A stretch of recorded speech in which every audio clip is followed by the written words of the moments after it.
Ya, halo teman-teman semua, kembali lagi bersama saya Paula Safa di channel saya ini, dimana pada kesempatan kali ini saya mau sedikit sharing tentang opini saya tentang cinta, dimana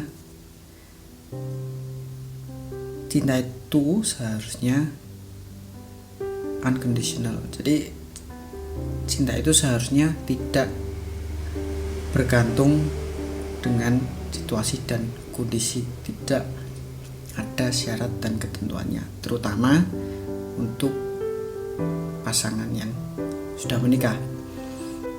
Ya, kenapa saya bisa bilang begini? Karena Tuhan Yesus mengajarkan bahwa Dia tidak mencintai kita dengan syarat. Dia tidak mencintai kita tergantung dengan situasi dan kondisi kita. Dia tidak memberi syarat dan ketentuan untuk supaya Dia mencintai kita itu kita harus melakukan ini. Untuk kita dicintai Tuhan itu Dia tidak memberi syarat dan ketentuan.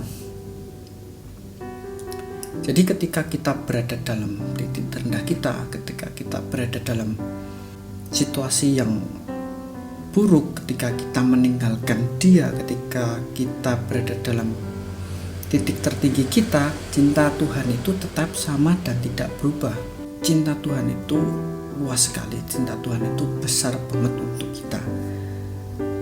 Cuman kita saja yang tidak sadar bahwa cinta Tuhan itu sebesar itu loh.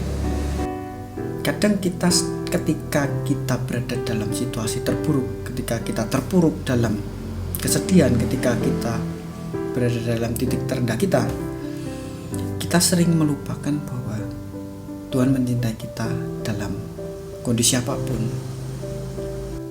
Ya, jadi karena kita diajarkan demikian, karena kita diberi contoh yang seperti itu, diberi panutan yang seperti itu, ya seharusnya kita juga bisa mencontoh dari Tuhan Yesus bahwa kita seharusnya juga mencintai seseorang tanpa syarat dan ketentuan. Ketika pasangan kita dalam kondisi yang enak, kita terus mencintai dia lebih, atau ketika pasangan kita dalam kondisi yang tidak enak atau dalam kondisi yang buruk terus kita berkurang cintanya terhadap dia, ya seharusnya tidak begitu. Jadi cinta itu seharusnya memang benar-benar unconditional, apalagi sudah dalam tahap pernikahan. Ya, menikah itu kan sebuah komitmen untuk menerima pasangan dalam kondisi apapun, untuk menerima orang yang sudah teman-teman terima untuk menjadi pasangan hidup teman-teman dalam kondisi susah, kondisi senang. Teman-teman harus menerima itu. Jadi memang benar-benar seharusnya unconditional. Ketika pasangan teman-teman dalam kondisi susah, ya teman-teman juga harus mencintai dia ya dengan cinta yang sama. Ketika pasangan teman-teman dalam kondisi yang enak, teman-teman bisa mencintai dia lebih, dan memang seharusnya begitu, bertumbuh, cintanya bertumbuh. Jadi bukannya terus ketika pasangan teman-teman dalam kondisi terpuruk terus teman-teman berkurang cintanya terhadap dia karena dia sedang dalam kondisi yang tidak baik, dia tidak dalam kondisi yang menyenangkan, terus cinta teman-teman berkurang. Ya, itu bukan bukan cinta yang unconditional. Jadi mencintai pasangan teman-teman ketika teman-teman sudah menikah itu seharusnya memang tidak memandang situasi dan kondisi. Syarat dan ketentuan tidak berlaku dalam kondisi ini. Dalam hubungan suami istri itu tidak berlaku syarat dan ketentuan untuk mencintai pasangan teman-teman. Karena teman-teman sendiri ketika sudah berkomitmen untuk menikahi pasangan teman-teman, dan teman-teman juga sudah mengikrarkan janji suci teman-teman di hadapan saksi-saksi saudara yang bisa dibilang itu saksi itu adalah saudara teman-teman yang diwakilkan oleh pendeta, di mana janji tersebut diucapkan bukan untuk mereka. Janji itu tidak teman-teman ikrarkan untuk pendeta, janji tersebut tidak teman-teman ikrarkan untuk pasangan teman-teman, tapi janji tersebut teman-teman ikrarkan dan teman-teman berjanji dengan Tuhan. Teman-teman mengatakan bahwa teman-teman akan menerima pasangan teman-teman dalam kondisi susah maupun senang, dalam kondisi pada waktu kelimpahan maupun kekurangan, dan pada waktu sehat maupun sakit. Itu teman-teman ucapkan dan teman-teman janjikan kepada Tuhan. Jadi menurut saya janji ini bukan main-main. Janji ini bukan sekedar janji yang bisa teman-teman sembarangan ucapkan ketika teman-teman mengikrarkan janji ini.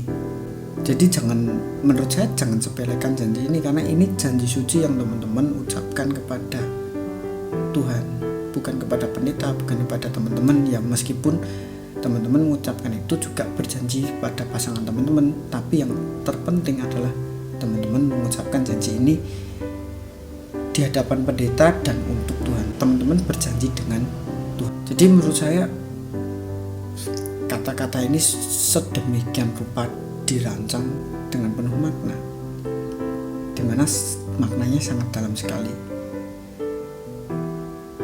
Teman-teman harus mencintai pasangan teman-teman tanpa syarat, dalam kondisi apapun.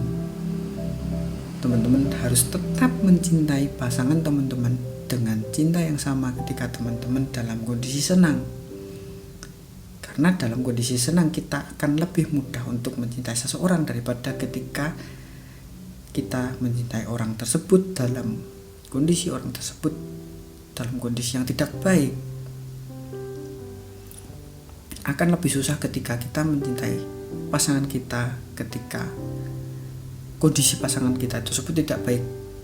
Misalkan sedang jatuh miskin, dalam problematika pekerjaan, dalam kondisi sakit, teman-teman akan cenderung lebih susah untuk mencintai pasangan teman-teman tersebut daripada ketika kondisi pasangan teman-teman tersebut sedang dalam kondisi yang menyenangkan. Ya ini menurut opini saya. Tidak semua orang seperti ini, tapi kebanyakan orang seperti ini. Yaitu manusiawi banget. Cuman kita harus mengubah pola pikir tersebut supaya kita bisa mencintai seseorang itu unconditional. Tidak ada syarat dan ketentuan untuk mencintai orang tersebut ketika kita sudah menikah, terutama itu. Pastor Raditya Oloan pernah bilang bahwa ketika kita masih pacaran, bolehlah kita memberi syarat dan ketentuan. Ya karena kita masih belum ada janji apapun, karena kita juga masih dalam masa-masa dalam waktu untuk saling lebih mengenal satu sama lain. Jadi bolehlah ada syarat dan ketentuan dalam mencintai. Kita nggak bisa juga los-losan untuk mencintai orang tersebut, karena belum tentu orang tersebut bisa menjadi pasangan hidup kita.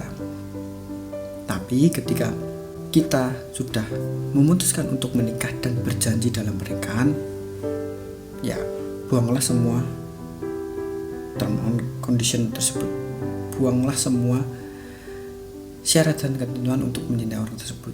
Kita harus mencintai orang tersebut tanpa syarat. Kita harus mencintai orang tersebut unconditional. Jadi dalam kondisi apapun kita harus tetap mencintai dia, karena kita sudah berkomitmen untuk mencintai orang tersebut tanpa syarat. Dan Tuhan juga mengajarkan hal tersebut, untuk mencintai kita tanpa syarat. Jadi teman-teman, gimana supaya kita juga gak salah pilih, supaya kita bisa menerapkan cinta kita tanpa syarat terhadap pasangan kita? Ya, menurut saya alangkah lebih baiknya untuk mengenali pasangan kita itu sebaik mungkin ketika kita masih pada tahap PDKT. Jadi supaya teman-teman tahu gimana sifatnya, gimana kebiasaannya, gimana karakternya. Jadi ketika teman-teman sudah menikah dan pasangan teman-teman melakukan hal yang tidak biasa teman-teman lihat dalam pacaran, karena cenderung ketika pacaran itu kita memperlihatkan sesuatu yang baik-baik saja. Biasanya kita jaga image supaya kita terlihat baik, terlihat bagus, dan buruknya itu kita pendam dalam-dalam supaya nggak kelihatan, supaya orangnya ternyata baik, orangnya ternyata begini begitu, yang baik-baik kita keluarkan semuanya. Jadi ketika menjalin hubungan yang serius, tahap pernikahan nih misalnya, ya kaget, ternyata orangnya begini, ternyata orangnya kok kayak gini ya, kebiasaannya begini, kebiasaan gini. Kita kaget, kita nggak siap untuk menerima hal-hal tersebut. Makanya banyak juga yang cerai karena yang hubungannya nggak berhasil karena kaget melihat karakter pasangannya yang tidak pernah mereka lihat, karena selama tahap PDKT, tahap pacaran itu yang dilihatkan yang baik-baik saja. Kita pakai topeng supaya orang lain melihat kita itu baik. Jadi ketika tahap PDKT itu, ketika tahap pacaran itu, ya kenalilah pasangan teman-teman sebaik mungkin. Baik buruknya itu lebih baik teman-teman selami dalam-dalam. Jadi ketika pasangan teman-teman itu memperlihatkan sesuatu yang buruk, itu teman-teman udah tahu, nggak kaget gitu loh. Ternyata orangnya kayak gini ya, memang orangnya begitu. Teman-teman sudah siap untuk menerima sifatnya yang begini, yang begitu, nggak kaget. Jadi ketika teman-teman sudah bisa menerima hal-hal tersebut, ya teman-teman akan siap dan mempersiapkan diri untuk bisa menerima sifat dari pasangan teman-teman tersebut, nggak kaget, dan bisa mengolah emosi teman-teman ketika pasangan teman-teman melakukan hal-hal tersebut. Dan teman-teman juga bisa tetap mencintai dia karena teman-teman sudah tahu, orangnya memang begini. Teman-teman juga tetap bisa mencintai pasangan teman-teman dengan cinta yang sama. Jadi gitu teman-teman, mungkin itu sharing dari opini saya tentang cinta yang seharusnya unconditional, yang seharusnya tidak ada syarat dan ketentuan untuk kita mencintai seseorang, terutama ketika kita sudah berada dalam tahap pernikahan. Tapi ketika calon pasangan teman-teman ketika dalam tahap PDKT dan tahap pacaran sudah melakukan sesuatu hal yang berlebihan, ya sebaiknya jangan dilanjutin. Teman-teman sudah memang nggak bisa menerima, ya sudah, mending selesaikan hubungannya, cari orang baru, supaya teman-teman nggak menderita ketika teman-teman sudah berada dalam tahap pernikahan. Kadang kita eman-eman dengan hubungan yang sudah kita jalin lama. Terkadang kita sudah merasa, sayang sudah pacaran sekian lama, sudah menjalani hubungan sekian lama. Ya jadi alangkah lebih baik ketika teman-teman dalam kondisi PDKT, masih pacaran, ya kenalilah calon pasangan tersebut sedalam-dalamnya. Dan gak ada salahnya untuk kita terbuka dengan calon pasangan kita, karena ya kita akan hidup selamanya, seumur hidup kita dengan orang tersebut. Kalau kita cuma mikirin, apalagi kalau kita cuma mikirin diri kita sendiri, Ya ketika kita ngumpet-ngumpet, kita membohongi diri kita dan membohongi pasangan kita, ya kasihan dia dan teman-teman juga pasti akan capek gitu loh, membohongi diri sendiri. Jaim-jaiman ya, masa untuk dalam hubungan keluarga jaim-jaiman terus menutup-nutupi keburukan, ya nggak banget gitu loh. Jadi supaya bisa untuk menerapkan cinta yang unconditional, ya tahap paling awal adalah kenali pasangan teman-teman sejelek-jeleknya. Biasanya kan kenalilah pasangan teman-teman tuh sebaik-baiknya, ya ini sejelek-jeleknya. Jadi jelek-jeleknya memang digali, jelek-jeleknya memang dicari tahu jeleknya seperti apa. Kalau bisa diubah ya syukur-syukur diubah, tapi teman-teman sudah tahu buruknya seperti apa. Jadi ketika pasangan teman-teman melakukan hal yang buruk, nggak kaget, kita sudah siap. Oh memang pasangan saya seperti ini, oke saya bisa menerima, saya siap untuk mencintai dia dengan kondisi seperti ini, ya lanjutkan untuk komitmen. Kalau nggak siap jangan dilanjutkan, cari solusi. Ketika nggak bisa, ya mending selesain aja hubungannya. Lebih baik sakit hati ketika untuk putus dalam hubungan daripada sakit hati untuk selesai ketika dalam tahap pernikahan, bercerai. Itu akan lebih menyakitkan sih kalau menurut saya.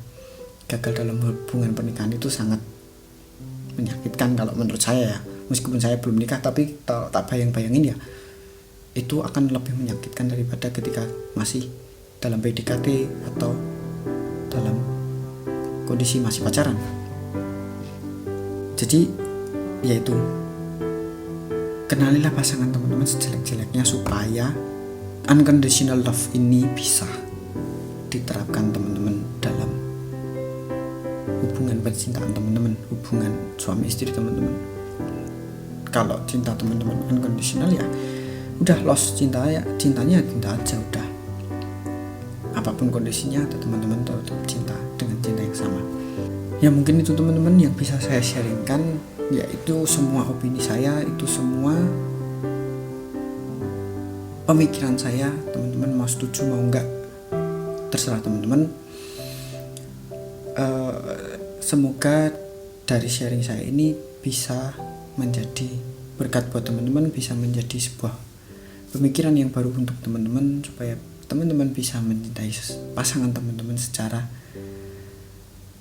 unconditional, secara tidak menerapkan syarat dan ketentuan untuk mencintai pasangan teman-teman. Dan supaya hubungan teman-teman ketika sudah menikah itu bisa langgeng sampai maut yang memisahkan. Jangan sampai gagal dalam hubungan pernikahan. Lebih baik gagal dalam pacaran daripada gagal dalam hubungan pernikahan. Gitu teman-teman. Oke teman-teman, terima kasih sudah menonton video ini sampai akhir. Jika ada salah kata atau salah rangkaian kata atau salah pengucapan, ya saya mohon maaf. Tapi semoga teman-teman mendapatkan inti dari sharing saya ini. Terima kasih teman-teman. Sampai jumpa di video yang lainnya.